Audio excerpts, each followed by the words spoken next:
Olá, bom dia, meu amigo, minha amiga do campo. Seja muito bem-vindo aqui no programa Agro Pantanal, que começa agora. Então, vamos aos destaques da edição de hoje.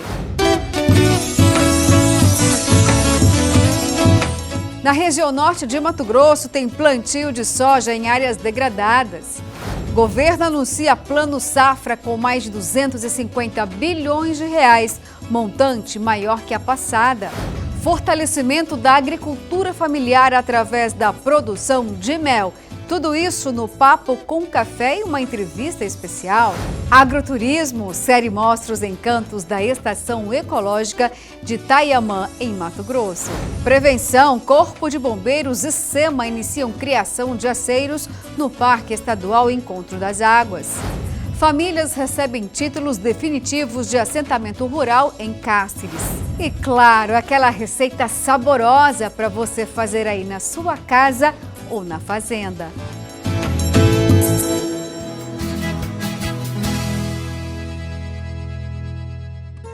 Eu começo a edição de hoje do Agro Pantanal deste domingo falando da região norte de Mato Grosso. Na zona rural de Santa Rita do Trivelato, tem aumentado a área com plantio de soja em pastagens degradadas. Isso associado ao melhoramento genético, que traz inúmeros benefícios na integração lavoura e pecuária. A reportagem é de Valdir Pacheco. A conversão de pastagens degradadas em áreas agricultáveis com soja vem crescendo no estado de Mato Grosso. Um exemplo é a Fazenda São Miguel Arcanjo, localizada no município de Santa Rita do Trivelato, devido a algumas áreas estarem em processo de degradação das pastagens. Em 2020, a fazenda sentiu a necessidade de aumentar o rebanho, produzir mais arroba e aumentar o faturamento para a viabilidade econômica da atividade. Ao estabelecer esta meta, a fazenda se deparou com a necessidade de fazer reformas de pastagens. E aí surgiu a ideia de trazer para dentro do negócio um arrendatário para o plantio de soja para a reforma das pastagens. A fazenda, atualmente, está passando por um momento ímpar em seu modelo de negócios. A estratégia financeira e operacional está dividida entre o produtor Marcelo Dalloglio e seu filho João Martinho, que é estudante de agronomia e desde muito cedo começou o envolvimento com a atividade da família. Então, começou tudo com a correção do solo, principalmente, porque por ele conseguir extrair daqui uma boa produtividade no soja e ser benéfico para os dois lados, como de fato deve ser uma parceria, foi feita uma correção de solo. No segundo momento veio o plantio, agora em outubro, um pouco atrás de chuvas, e nós entramos com o capim aqui a partir do mês de março. Foi plantado o capim para nós poder estar usando agora na seca essa rosiziense, né? Foi tudo conversado, bem ajustado, para ninguém ultrapassar o limite até onde vai um do outro. A parceria é muito boa, um pessoal que a gente tem parceria já em outros negócios há algum tempo, um pessoal são muito honestos, pessoa muito boa. Então é uma parceria de fato, uma parceria de verdade. O produtor Marcelo vem trabalhando com o programa de melhoramento Nelore Qualitas e o classifica como o mais eficiente sistema de seleção de gado Nelore. A adoção do programa começou com a visita técnica e as orientações, né? Primeiro o Leonardo, depois o Emerson, com o Júlio, o Leonardo com o Thiago. Passaram as orientações, ao qual o João, que é o meu filho, e foi entendendo e buscando isso e trazendo para a nossa propriedade. E em cada período do ano tem manejos que nós temos que nos adequar e fazer eles, né? É assim que procede. Me perguntaste das precoces. Precoces é o futuro da pecuária, né? A pecuária lucrativa e produtiva, ela depende desse gado precoce, porque a bezerra, num período muito curto, ela deixa de ser bezerra e passa a ser uma novilha prenha, ao qual vai trazer renda na propriedade, na fazenda, um ano antes de outros sistemas. Então esse sistema, esse projeto que o Qualitas vem melhorando ano a ano com os parceiros que ela tem, que o projeto tem já de mais anos, vem trazendo essas melhorias e a gente vem fazendo em cada propriedade também, trazendo essas informações, esses números para o programa, e eles conseguem passar isso para todos os parceiros do grupo, né? Eu vejo isso, para nós aqui, vai ser a diferença da nossa propriedade, antes e agora e depois, né? Faz parte da pecuária moderna, da pecuária produtiva e lucrativa, os processos que envolvam uma boa taxa de desfrute, bons índices de ganho de peso. E para isso nós entendemos, e as análises estatísticas mostram, que a integração lavoura-pecuária ela contribui de uma forma bastante significativa para que isso ocorra. Claro que essa sistemática ela funciona de uma forma muito mais perfeita e contribuindo com os avanços de produtividade e de lucratividade em cada propriedade, quando a fazenda consegue ter em seu sistema produtivo a participação de programas de melhoramento, onde os animais eles são selecionados para as características inicialmente reprodutivas, para que a fazenda consiga ter animais iguais a esses que a gente está acompanhando no dia de hoje, que são matrizes já com um grau de seleção genética, com mensurações produtivas e que faz com que o produtor tenha em mãos informações e indicadores para tomar a decisão e cada vez mais construir um rebanho que seja eficiente e que a fazenda com isso melhore o seu resultado. Alguns anos atrás trabalhávamos com animais muito arredios, animais que saíam da gente, e hoje a gente trabalha com animais que vêm ao nosso encontro, né? E o programa traz isso, né? Traz essa... Na genética desses animais, são animais mais dóceis, mais calmos, né? E que vão melhorar, trazer esse benefício para nós no manejo, né? E no ganho de peso deles daí, né? E após 32 anos de espera pela regularização de propriedades rurais, as 77 famílias que moram no assentamento Facão, lá no município de Cáceres, receberam no governo de Mato Grosso os títulos de propriedade devidamente registrados em cartório. Abaixo de Deus a terra é nossa, com fé em Deus. Podendo fazer um financiamento. A gente tem aquela sensação de alegria, né? De ter o documento na mão. Felicidade. Essa é a palavra mais usada pelo seu Paulo para falar sobre a entrega dos títulos definitivos no assentamento Facão em Cáceres. Agora, com a garantia da posse da chácara Boa Esperança, ele pretende aproveitar ainda mais as suas terras. E as 77 famílias do assentamento rural esperavam por mais de 30 anos essa legalização das propriedades. É uma alegria. A gente não sabe nem como dizer, só tem a agradecer a Deus primeiramente e a todos que foram envolvidos nisso, no Intermar, com muita satisfação. Já criei meus filhos e estou aqui esperando a minha velhice chegar, muito contente. E agora mais feliz novamente em receber o tão sonhado título definitivo. E é uma segurança para a gente, né, que trabalha aqui na terra, na agricultura, ter muitos benefícios, né, da parte do governo, da parte de autoridades, né, com essa documentação na mão, é muito benéfico para a gente. A entrega dos títulos foi realizada pelo presidente do Instituto de Terras, o Intermate, Francisco Serafim Barros, que esteve presente no assentamento para finalizar a última etapa de regularização fundiária rural na localidade. As famílias receberão esse título hoje com independência. É um resgate com uma satisfação redobrada para todos nós do governo do estado de Mato Grosso, com os ocupantes das áreas aqui. Durante a solenidade, que também contou com a participação da prefeita de Cáceres, Eliene Liberato, foi assinado um termo de cooperação para a regularização fundiária urbana do município. e a gente fica feliz. Quero agradecer, né, ao nosso governo do estado, Mauro Mendes, e ao nosso diretor, presidente Serafim, por este dia, por este momento tão esperado. E a gente espera que ações como essa venham de encontro à necessidade da nossa população, seja realizada pelo nosso governo do estado. E o ministro de Meio Ambiente, Ricardo Salles, pediu demissão ao presidente da República, Jair Bolsonaro.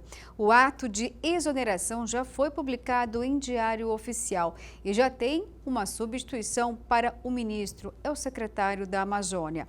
Vamos conferir então a declaração do ex-ministro.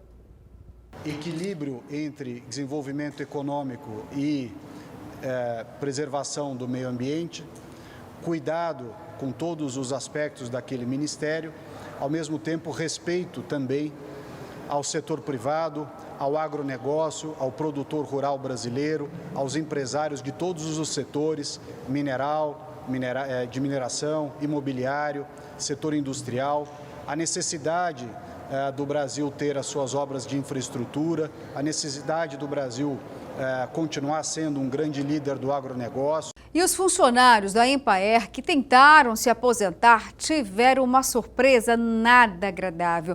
Descobriram que não tinham nada no INSS. O presidente do sindicato explica por que isso aconteceu. Nós estamos com um problema seríssimo hoje quanto ao recolhimento do INSS dos funcionários. Segundo a empresa, já vem buscando a solução. No entanto, nós estamos desde 2018 sem recolhimento junto ao INSS.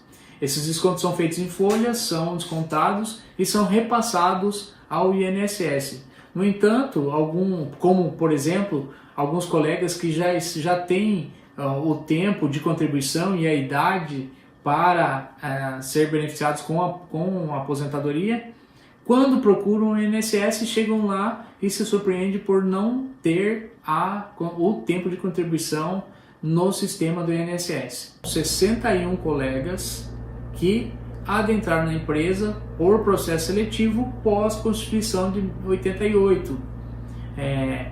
Esses colegas entraram, na época, isso na década de 90, por meio de um processo seletivo amplamente divulgado, com prova, impessoalidade.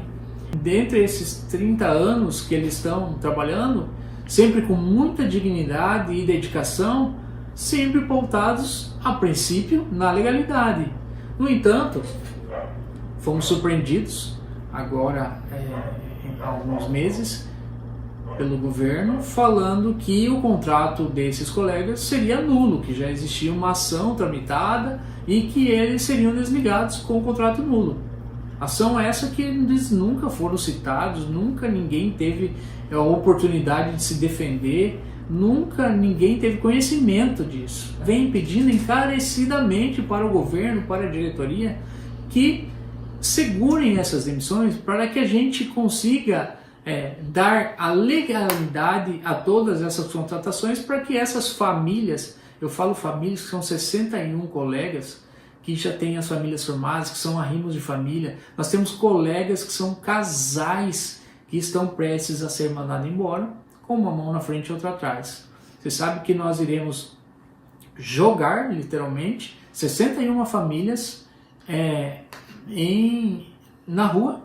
E nós já temos uma PEC que está tramitando, já foi aprovada em primeira, e nós precisamos de um período para que vá para a segunda votação e seja sancionada pelo presidente da Assembleia, para que torne essas contratações legais. Luciano, eu preciso muito agradecer você pela oportunidade que nos dá, não só de mostrar os trabalhos que são desenvolvidos com a agricultura familiar, mas hoje do anseio, da preocupação e dos problemas que a gente vem enfrentando quanto funcionários da assistência técnica e da extensão rural do nosso Mato Grosso. Bom, tem nota aí para a gente entender essa situação. A empresa mato-grossense de pesquisa, assistência e extensão rural, a Empaer, trabalha na conclusão da migração dos dados referentes às obrigações acessórias de seus servidores para o sistema de escrituração digital. E também tem questões trabalhistas, e a Empaer explica que, em razão do enquadramento da empresa no e-social, os recolhimentos de contribuição previdenciária de seus empregados estão temporariamente indisponíveis no sistema. E a migração no sistema, no entanto, não interfere no recolhimento, bem como no repasse das contribuições previdenciárias. A expectativa é de que o processo de reenquadramento da empresa e a finalização dos lançamentos sejam concluídos em até 4 meses. Bom, e agora o Agro Pantanal vai bem rapidinho para o intervalo, mas daqui a pouquinho eu volto novamente, viu? Falando sobre o lançamento do Plano Safra.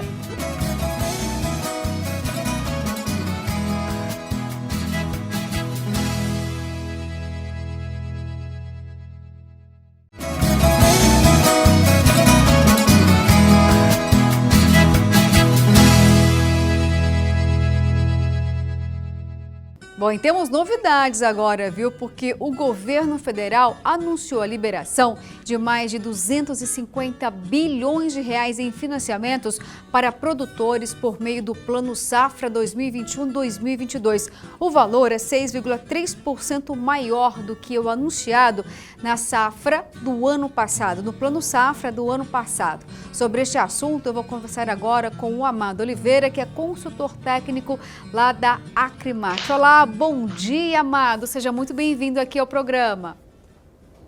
Bom dia, é uma satisfação poder participar e bem informar o produtor rural do nosso estado.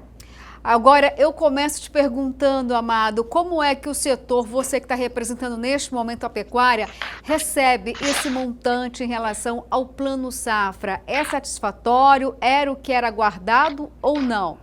Nós tínhamos, naquele momento de apreensão da divulgação do plano, algumas dúvidas, né, em função do momento em que o país vive uma pandemia.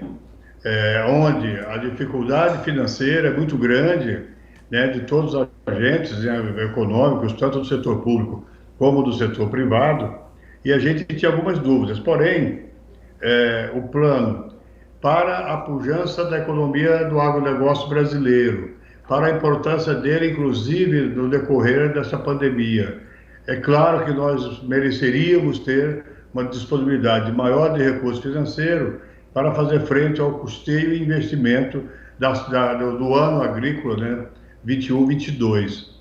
Mas o valor divulgado, ele tem que ser entendido como o que foi possível e também tem no seu bojo um aumento de recursos com juros controlados, né? Então, desse pacote de 251 bilhões e 200 bilhões de reais, 165 bilhões e 200 bilhões são chamados dos juros controlados. Ora, isso é importante, porque esse juro, esse volume de recurso, né, ele não vai ser contratado com os mutuários com juros de mercado.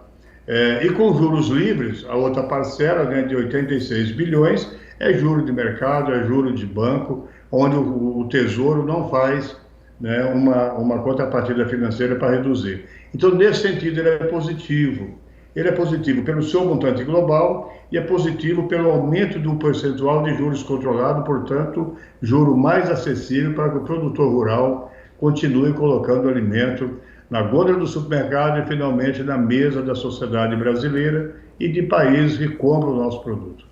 Amado, pelo que eu senti, então, tem um misto aí de sentimentos, né? Uma certa conformação, né? Vocês estão meio que conformados, mas não estão celebrando todo esse montante financeiro. Que você disse algo que chamou muita atenção. O custo de produção está muito elevado e, mesmo assim, o Plano Safra houve aí um incremento de 6% se comparado com o ano passado. Então, isso não seria satisfatório. Existe aí uma decepção com o governo frente ao fato de que o agro é que está ajudando muito a continuar com a economia positiva do país? Explica para a gente melhor isso. No geral, a gente entende que foi positivo por aumento de 6,3%, por elevação de juros. Bom, mas tem que pagar, tem juros, mas todas as taxas de juros, elas estão assim, aumentaram algumas delas, uma variação que varia de 0,25% a 1,5%, porém a gente percebe que também o desenho da economia brasileira no momento, a perspectiva inflacionária já anunciada pelo Banco Central, que agora é um banco autônomo, independente de governo, e indica que a inflação será superior a isso. Portanto, sobre esse aspecto de juros, juros sempre é problema, porque é um custo adicional que a gente tem. Porém, a gente entende que também ficou dentro da expectativa econômica. Então, uma coisa é a demanda que nós temos por recursos. Nós precisaríamos de mais, sim. Amado, para a gente encerrar essa entrevista, dentro desse universo de 250 bilhões, existe a separação do que pode ser destinado para custeio e daquilo que pode ser utilizado para investimentos? Na safra de 2021, a safra tem assim, o ano agrícola começa no mês de julho do ano e termina em julho do ano seguinte. Então, na safra agrícola de 2021, nós tivemos aproximadamente 57 bilhões de reais para investimentos. Para a próxima safra agrícola, vamos ter aproximadamente 74 bilhões para investimentos. É um valor significativo, importante, porque das diversas atividades que compõem o agronegócio brasileiro, existem algumas que têm que fazer investimentos sucessivos, sabe?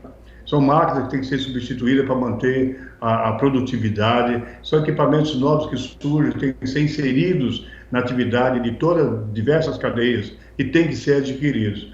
Então, por isso que nós temos uma produtividade elevada na agropecuária mato-grossense, porque os produtores as atividades precisam estar com a tecnologia de ponta em vários momentos da produção. Então, nesse quesito também, o Plano Agrícola atende a expectativa positivamente, né, em função das restrições que nós temos de pandemia, um aumento aí na ordem de 57 bilhões para 74 bilhões. É expressivo, considerando o momento que o país passa.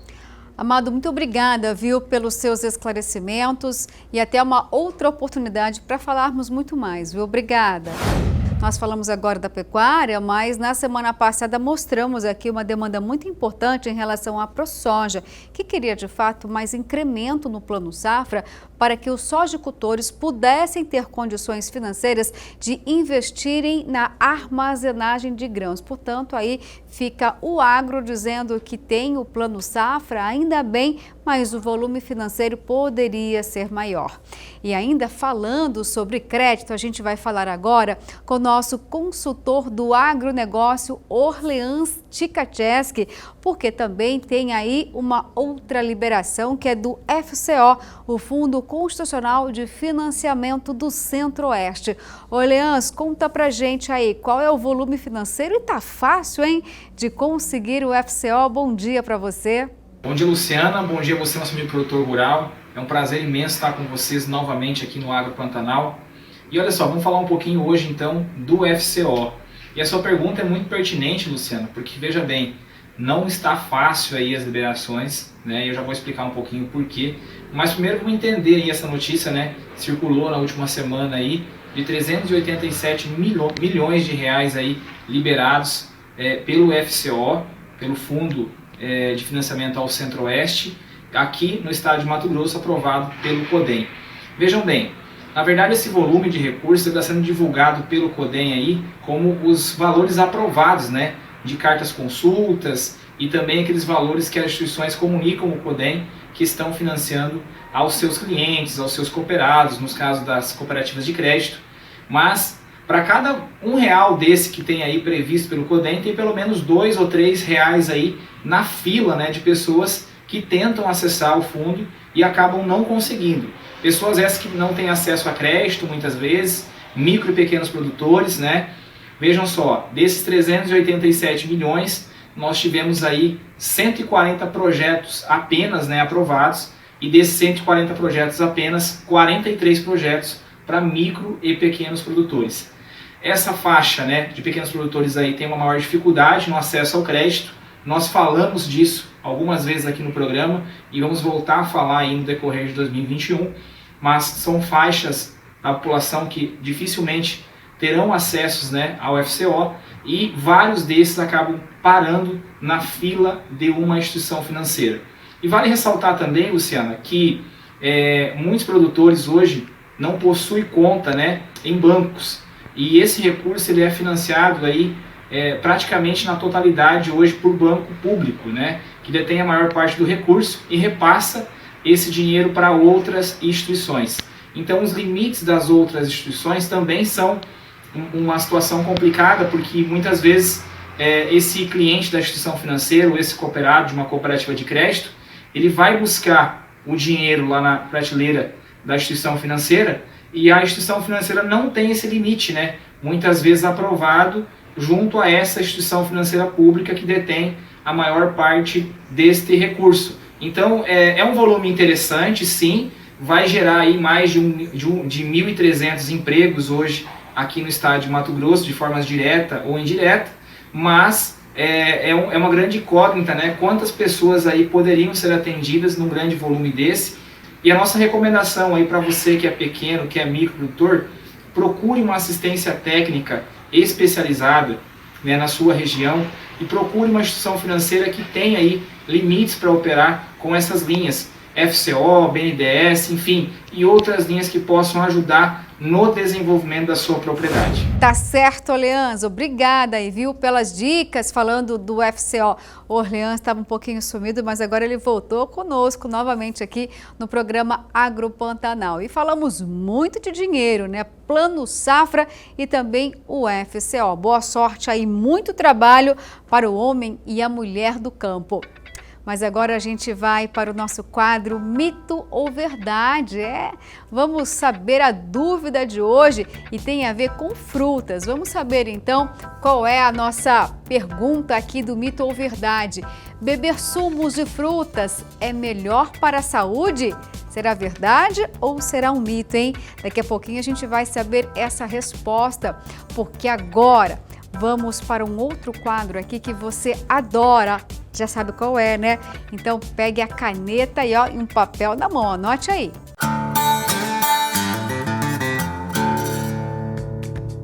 FAMAT e Sindicato Rural de Cuiabá oferecem os seguintes cursos: a aplicação de agrotóxicos utilizando pulverizador costal manual, isso aqui na capital, de 5 até o dia 7 de julho.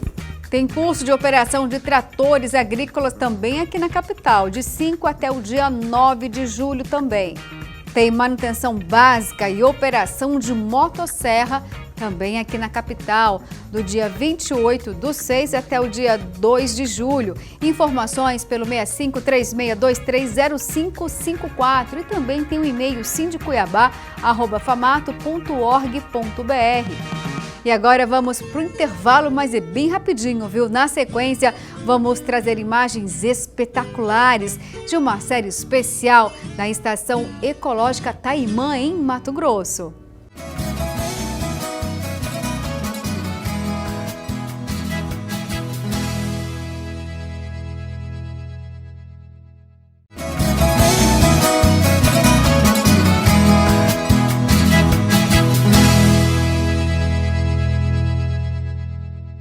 Que bom que você está aqui, porque voltamos com o Agropantanal e o assunto agora é o turismo. A série Parques do Brasil traz os encantos da Estação Ecológica de Taimã. Depois de nascer na Serra do Aporé, o Rio Paraguai desce até uma baixada no centro do continente sul-americano e se espalha através de braços, vazantes, corichos e corichões. Em alguns pontos, forma lagoas. Na sua beira, surgem florestas inusitadas, numa ilha no meio do Rio Paraguai. Fica a Estação Ecológica de Taimã, criada em 1981, lá no município de Cáceres, aqui em Mato Grosso.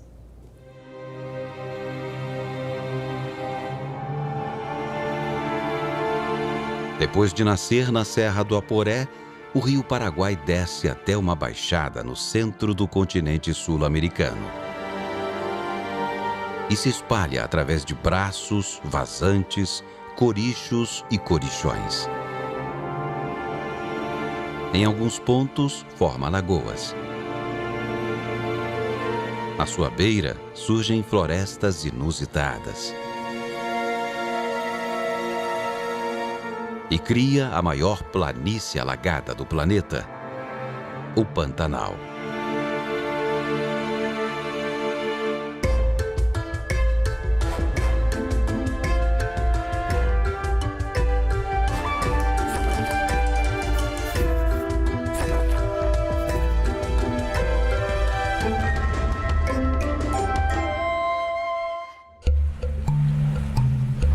Soprava um vento quente e perfumado, enquanto navegávamos pelas águas barrentas do Rio Paraguai.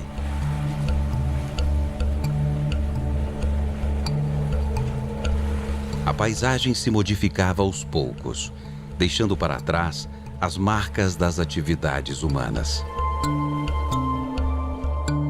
De repente, o rio se bifurca. À esquerda, ele se torna Rio Bracinho. À direita, continua sendo o Paraguai, embora mais estreito e selvagem. Entre os dois, vemos uma ilha imensa. Neste pedaço de terra encharcado, no município de Cáceres, no sul do Mato Grosso, fica a estação ecológica de Itaiamã. Criada em 1981, protege uma área de mais de 11.500 hectares. Por se tratar de uma estação ecológica, seu uso é exclusivo para fins de preservação e pesquisas científicas.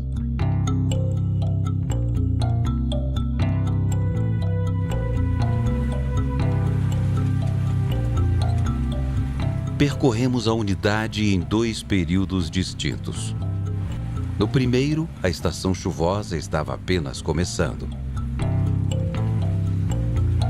Saímos para explorar o lugar bem cedo, em meio à algazarra dos pássaros.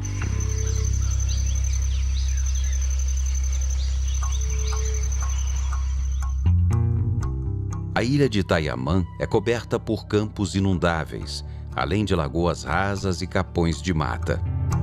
Por isso, em qualquer época do ano, o melhor caminho continua sendo o rio. Neste trecho, o Paraguai é bastante sinuoso. Em suas margens, encontramos gramíneas, arbustos e plantas aquáticas, como o aguapé. Alguns barrancos são cobertos por matas ciliares.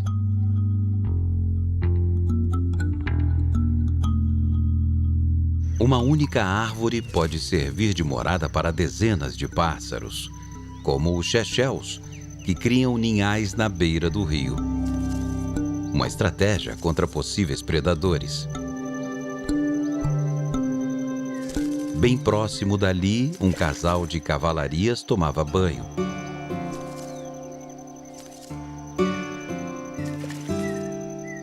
Esta pequena ave ganhou um nome popular inusitado, talvez inspirado pelo topete vermelho no alto da cabeça.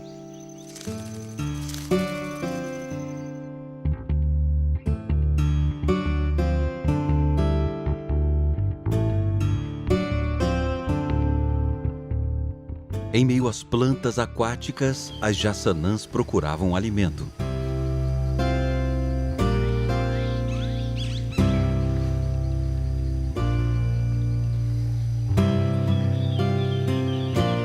Mais à frente, vimos tuiuius na mesma atividade.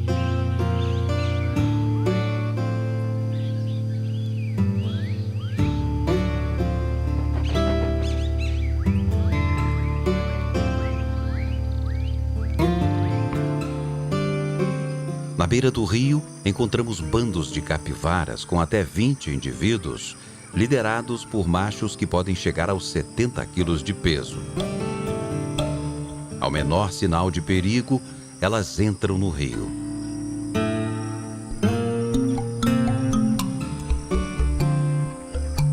Um animal jovem ficou vocalizando em direção à margem. Só não sabíamos para quem ou o quê.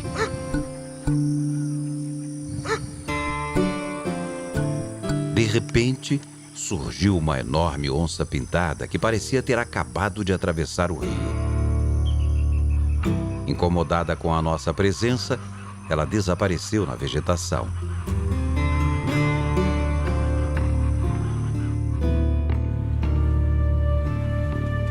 Continuamos a descer o Paraguai e, após uma curva, vimos um animal impressionante. Um macho enorme, talvez com mais de 100 quilos, descansava no alto do barranco. Sem aparentar qualquer medo da gente, chegou a dormir.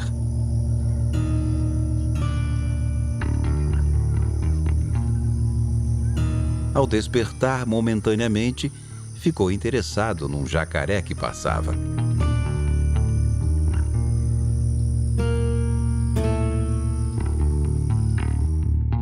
Diferente de outros lugares, a dieta das onças de Taiamã é composta basicamente de peixes e jacarés. Esses animais poderosos aprendem a pescar desde cedo. Mas essa alimentação carrega uma ameaça que vem de fora. Estudos revelam a presença de metais pesados nocivos à saúde, tanto nos peixes como no pelo das onças. Substâncias que são resultado do uso de agroquímicos e de garimpos nas cabeceiras dos rios do Cerrado.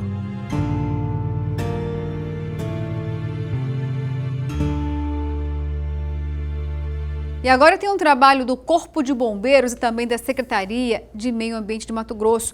Isso para evitar a passagem das chamas para a área de vegetação e criar espaços para que os animais, como as onças e outras espécies menores, possam escapar do fogo.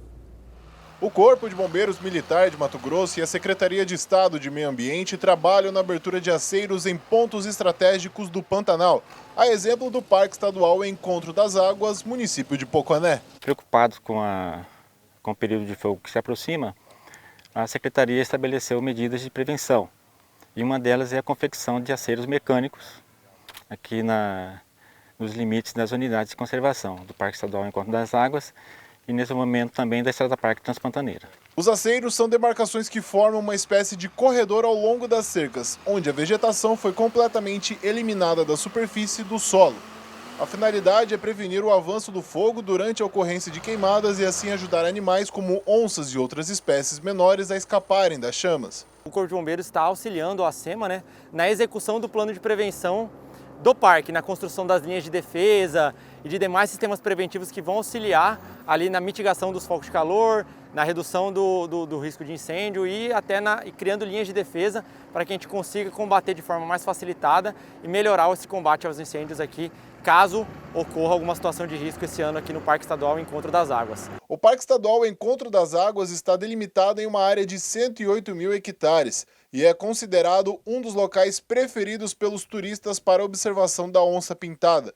Segundo dados do Centro Integrado Multiagência, o CIMAM, nos incêndios florestais de 2020, cerca de 55 mil hectares do parque foi destruído pelo fogo. Essa parceria está sendo realizada por intermédio de um curso que foi realizado em parceria do Corpo de Bombeiros e da SEMA, em que os militares e os analistas ambientais aprenderam a operar e dar as primeiras manutenções de primeiro escalão nesses maquinários pesados, ou seja, foram realizadas atividades teóricas e práticas e aqui em loco a gente está realizando a confecção e o aprimoramento das linhas de defesa e incrementando também as horas de prática da operação do maquinário, Então está acontecendo um aperfeiçoamento técnico dos militares, onde um ambiente controlado, onde não existe ali um incêndio florestal, que é uma situação de muito estresse, os militares estão praticando e aperfeiçoando e aprimorando esse conhecimento técnico para que a gente consiga chegar num patamar de memória muscular, de maestria, de domínio da ferramenta, em que seja um domínio de total plenitude. Vamos falar de vacinação agora para você cuidar da sua saúde, viu? É que quase 900 pessoas já foram vacinadas pela equipe da Zona Rural, lá da Secretaria de Saúde de Cuiabá. Entre idosos, pessoas com comorbidades e também pessoas sem nenhum tipo de comorbidade receberam o imunizante. Isso para quem tem 55 anos ou mais. E é por conta da dificuldade de acesso até os postos de vacinação e também muita gente não tem nem mesmo acesso à internet. E a locomoção também é difícil. E serão atendidos em suas próprias residências justamente para resolver esse problema. E cada equipe de vacinação é composta por um médico, 2 enfermeiros, 2 técnicos de enfermagem e também aí o motorista de uma van. Bom, e você já sabe, né, que a melhor alternativa para proteger a sua saúde é tomar a vacina. É preciso, é a melhor alternativa no momento para que você fique aí preservado, não corra nenhum tipo de risco. E assim que mais doses chegarem, vai ampliar a cobertura vacinal para quem reside na área rural. Vamos agora para um breve intervalo e na volta o assunto é o vazio sanitário da soja e também tem os dados da Conab. E eu fico aqui esperando por você.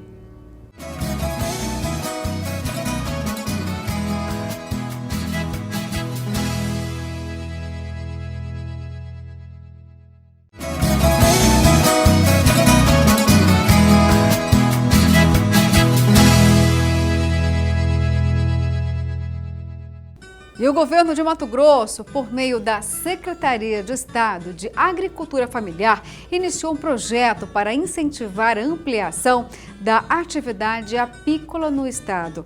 O programa MT Produtivo Apicultura prevê disponibilizar 6.000 caixas de mel a agricultores familiares indígenas de todas as regiões do estado em 2021.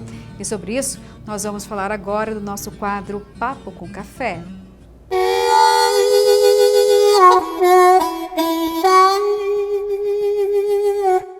E é para falar sobre este e outros assuntos, eu converso com o coordenador da CEAF, o Murilo Geller. Bom dia, Murilo, seja muito bem-vindo ao programa. Bom dia, Luciana. É um prazer estar aqui com vocês falando sobre a agricultura familiar do estado de Mato Grosso. Ah, que bom, olha só. E a notícia anima, né? Porque a apicultura é uma forte vocação aqui em Mato Grosso. Qual é a finalidade exata desse programa, desse grande incremento? Qual é a produção hoje e quanto pode chegar? Hoje, com os dados que nós temos, a produção no estado de Mato Grosso ela é cerca de 300 mil toneladas por ano. Tem uma estimativa, Murilo, de quantos apicultores tem em Mato Grosso e precisa de um incremento financeiro muito elevado? É caro, no caso, esse custo da caixa de abelha? O projeto feito, que está sendo desenvolvido pela Secretaria, ele é um projeto bem simples, com um objetivo bem claro de aumentar a produção para produtores que já têm algum conhecimento. Então, são produtores que não vão começar do zero, são produtores que têm algum conhecimento, por isso acaba que não se torna um custo tão grande. Mas o valor do projeto é de 750 mil para produzir 6.000 caixas, ou seja, R$ 125 cada caixa dessas.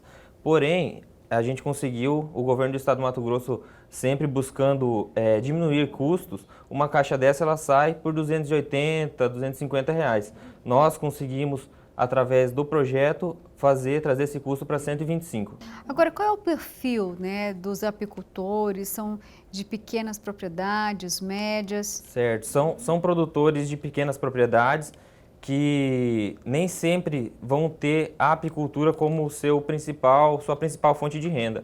Essa é uma fonte de renda alternativa para que traga um rendimento a mais para esses produtores que já enfrentam inúmeras dificuldades, né? E com a apicultura eles podem estar colocando as caixas em algum lugar que a propriedade está sendo de certa forma inutilizada porque tem o mato e as abelhas podem buscar a flora florada nesses ambientes e está agregando a sua propriedade. Agora, Murilo, a produção local de mel consegue atender 100% do consumo do mato-grossense ou ainda não? Não, de forma alguma a produção hoje não atinge 100% do consumo interno do Mato Grosso. E a qualidade desse produto aqui no estado perde? Tem diferenças em relação a outras localidades? De forma alguma. O mel do Mato Grosso, ele é um dos melhores mel que são produzidos no Brasil. Temos a região do Pantanal e temos a região também do Norte, Cotriguaçu, Juruena, que são regiões que têm uma mata ainda muito densa, muito grande e que possuem uma qualidade para o mel excepcional. Agora também, Murilo, tem uma outra novidade, que é em relação ao plano de aquisição de alimentos. O governo deu start nisso, paralisou algum momento ou não? Tem um incremento financeiro a mais? Explica para a gente qual a importância desse programa de aquisição de alimentos. Esse é um programa de uma importância enorme, Luciana, porque ele incentiva a produção e, ao mesmo tempo, também visa a parte social de comprar o produto do produtor e doar para as instituições que fazem filantropia, assim como os CRAs municipais e as instituições que ajudam pessoas carentes. Agora, quais são os tipos de alimentos adquiridos através desse programa? Quantos produtores são alcançados? E qual é também o volume financeiro de compra desses alimentos por parte do governo? Foi destinado em primeira mão 2 milhões, que a gente, com conversa com o Conselho, não conseguiu executar ele ainda, porém nós já estamos executando um recurso de 3.795.000, que já está sendo feita a compra e a doação simultânea desses alimentos. Os alimentos, eles são basicamente tudo que o produtor familiar produz, a gente pode incluir na proposta. Nessa nossa proposta de agora que está sendo executada, foram incluídos 87 produtos. Desses 87 produtos, eles vieram através de nós vieram para nós através da Empaer, que é a assistência técnica oficial do estado de Mato Grosso, e são mais de 500 produtores que participam dessa primeira etapa. Esses produtores são o quê? De hortaliças, caixarias, tem proteína também animal? Quais são os grupos? Tem proteína animal, tem pães, tem bolachas. Esses produtos industrializados e semi-industrializados, eles precisam ter o serviço de inspeção municipal ou uma regularização, que também é o SUSAF do estado. E os produtos de origem vegetal, as hortaliças, eles não precisam dessa regularização. Murilo, explica pra gente, o produtor que ouviu tudo que você disse, ficou muito interessado e quer participar aí do plano, né, de aquisição de alimentos, de que forma que ele pode estar fazendo essa comunicação, tanto para aqueles que têm a certificação, sim, ou SUSAF, e para aqueles, como você disse, né, que trabalha com hortaliças, caixarias, não tem certificação e pode participar desse plano de aquisição de alimentos? Certo, Luciana. Pode estar entrando em contato com o telefone e perguntando para a Priscila, que vai saber informar com propriedade a parte do SUSAF, do SIM, e pode estar entrando em contato pelo 3613-6206 para estar se informando sobre o programa de aquisição de alimentos. Esse produtor ele deve procurar a Empaer do seu município e a Secretaria Municipal. Lá eles vão estar sempre informados que os boletins, quando sai algum edital, a gente sempre manda para os e-mails oficiais da Empaer para que o produtor tenha um fácil acesso com esse técnico que sempre está presente no campo. Murilo, muito obrigada, viu, pela sua participação aqui no programa. Eu que agradeço, quero deixar um agradecimento especial também para o secretário Silvano Amaral, que é através dele que está fazendo esse belo trabalho perante a secretaria.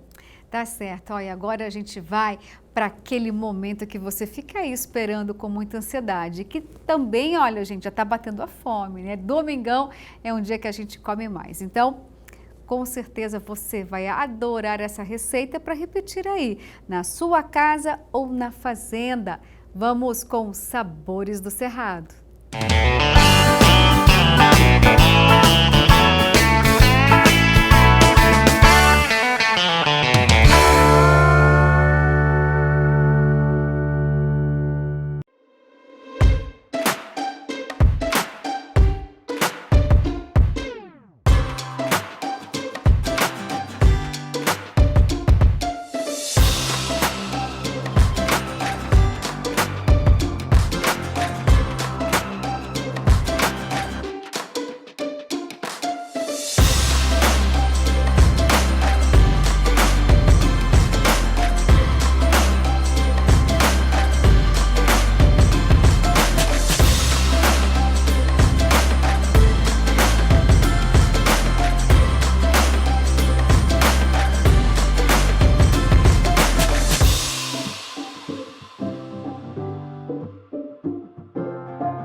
Meu Deus, sempre que acaba essa receita aí eu fico aqui morrendo de fome e de vontade de fazer esse prato lá na minha casa, viu? Não sei não se hoje vai escapar. E eu tenho certeza que você também ficou com vontade. E se ficou, por favor, né?